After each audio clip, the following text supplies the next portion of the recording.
أجمعين، نبينا محمد وآله وصحبه أجمعين. أهلا وسهلا بمقدم فخامة الدكتور فؤاد معصوم رئيس جمهورية العراق. أهلا بك في مدينة الديوانية، أهلا وسهلا بك في مدينة الضيافة والإباء. أهلا وسهلا بفخامة السيد رئيس جمهورية العراق في مدينة الديوانية، مدينة العشائر العراقية الأصيلة.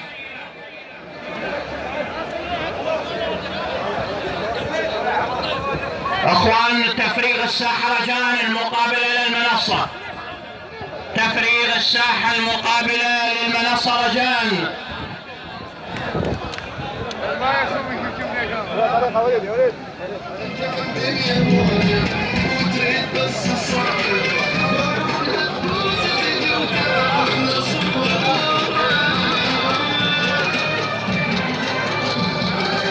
باسم ضيوفها الأكارم الذين وفدوا إلينا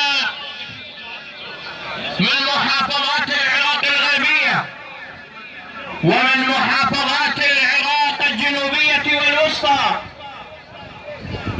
وباسم السيد تكليف السيد حنويت الميالي عميد عشائر السادة الأميال في العراق، نرحب بمقدم فخامة الدكتور فؤاد معصوم رئيس جمهورية العراق